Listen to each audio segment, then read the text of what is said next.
your boy, the Boxing Lowdown, and I'm back here with another video. And as always, guys, don't forget to like, share, and subscribe. Feel free to drop a comment if you like, and I'll happily get back to you. Now, just finished watching the Terence Crawford, Errol Spence All Access final episode. The Epilogue was released on Saturday night, and just fantastic viewing, man. I'll tell you what, All Access from Showtime. I remember back in the days when HBO did their 24/7 series. This Showtime All Access shows are fantastic, man. They really are that good. They've taken it from a level up now from the HBO documentaries. And this one was a fascinating watch for me, particularly with all my interest in this fight itself. So if you haven't watched it, go and check it out. It was a great watch. Very good watching one moment in that actual episode there. The last one was Terence Crawford after he knocked down Errol Spence. And I know that there were videos of this going around on social media afterwards, but just catching the full dialogue between Terence Crawford and Jermell Charlo. It was after the second or third knockdown Crawford scored over Errol Spence. Then he went over to the crowd where Jermell Charlo was sitting, motioned to him saying that he was next. And then you saw Jermell Charlo, we actually caught the audio of what he was saying to Terence Crawford in that, saying, "You can't mess with me, you can't do this, you can't do that." And then James Harden, you know, all our NBA All-Star, was sitting next to Jermell Charlo, and he was basically saying, "Can you two guys have a fight?" And then Charlo was like, "I'm not looking at this guy, I've got Canelo coming up, blah, blah, blah." Just watch it for yourself and let me know what you think. But yeah, that was just fascinating to capture all of that. But my question for this video is, where does Terence Crawford go from here, man? Because with over the last few days or so after the fight, there were a lot of names being thrown about, you know, maybe Boots Ennis, maybe Charlo. Charlo, as we know, though, is fighting Canelo, so that will not be in his immediate future. And then obviously there's Errol Spence as well, who has indicated that he wants to trigger the rematch clause and hopefully have the fight at 54. So Terence Crawford does have options. Does he stay at 47 and fight Boots? Does he take the Spence rematch? He's going to have to if Spence really does go through with it. Or does he push on for the likes of a Charlo? What does he do? For me, this is what I would like to see Terence Crawford do, in my honest opinion. Now, the Boots fight, as attractive as it is, I just don't think it's going to happen, man. Crawford looks like at this stage of his career, he's 35 years old, going to be 36 in a couple of weeks, he said.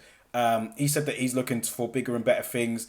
Unfortunately, that's just a part of boxing, man. And Jerome Boots Ennis has put himself into position to challenge. I think he's the IBF mandatory challenger for the belt at welterweight. So he'll be next in line to fight for that belt, regardless if Crawford stays there or not. But I just don't think that fight will happen now at this stage. I reckon that Crawford will look to move up and chase history. And I remember Andre Ward, after he defeated Sergey Kovalev, people were really pushing for him to fight Dmitry Bivol, which would have been a fantastic fight, by the way. But Andre Ward said, look, there's always going to be people that say that I'm ducking someone no matter what I do.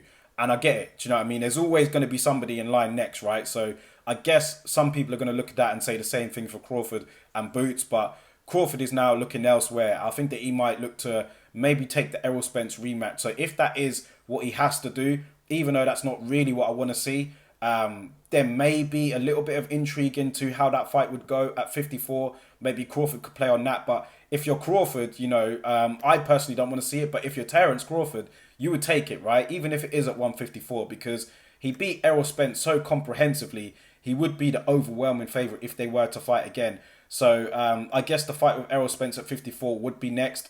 And then I would look to see what happens with Jermell Charlo and Canelo Alvarez. Now, Jermell Charlo is chasing history himself. He'll be moving up 2 weight divisions next month to take on Canelo Alvarez. Not many people are picking Charlo to win that one, me included. I think that Canelo, there are weight divisions for a reason, and I just think that Canelo might have a bit too much for him. We'll see. But should Jermell Charlo move up and fight Canelo and lose, he has indicated that he would be willing to step back down to his natural weight and fight, which is where Terence Crawford could come in. You know what I mean? So let's say Terence Crawford fights Errol Spence and beats him in December, and Canelo Alvarez and Jermell Charlo fight in September. Charlo loses that and moves back down. Tim Tszyu is going to be elevated to champion in this stage. So maybe Terence Crawford could fight a Tim Tszyu in the meantime, win that belt, the WBO belt. He would be able to fight for it, considering he is the WBO super champion at welterweight. He'd automatically be, you know, accepted to go up and fight Tim Tszyu for that belt. So I would like to see Crawford go up, face Spence, I guess, if you're going to have to, then fight Tim Tszyu for that belt, and then see what happens in Jermell Charlo with Canelo, man. Maybe we could see Charlo and Crawford, and Crawford would have the chance to become a free-weight undisputed champion in the four-belt era. Just insane and incredible achievement, and something that really could be in his vision right now, because like I said, he's 35 years old, going to be 36. I don't think he's got that many fights in him. He's indicated it himself that he doesn't have too many left in him. So I just don't think that the Boots fight motivates him that much to defend your undisputed crown at welterweight. You've cleaned out that division now. He's looking to conquer a new one. And if Jermell Charlo is still the king at like middleweight, even after he loses to Canelo or whatever happens with the Canelo fight, yeah. In the meantime, take on the Tim Tszyu, wait for Charlo to come back down, fight him for all the belts. And really after that, what does Crawford do? He may just end it there, you know. So for me, I would like to, it'll be the Errol Spence rematch, not what I really want to see, but then maybe a Tim Tszyu and then maybe a Jermell Charlo. That's what I would like to see in Crawford's immediate future. What about Errol Spence, man? Like I said, he's going to look to fight Crawford at 154.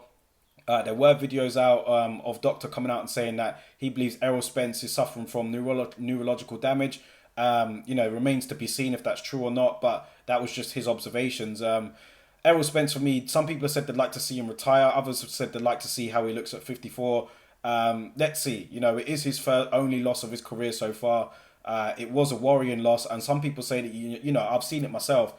People never really bounce back the same after taking a beating like that.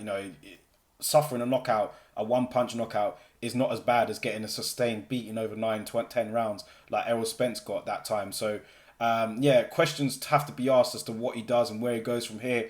If it is Crawford and he loses that, depending on the manner of the defeat, maybe there will be calls for him to hang it up, especially after what his body has been through throughout his career.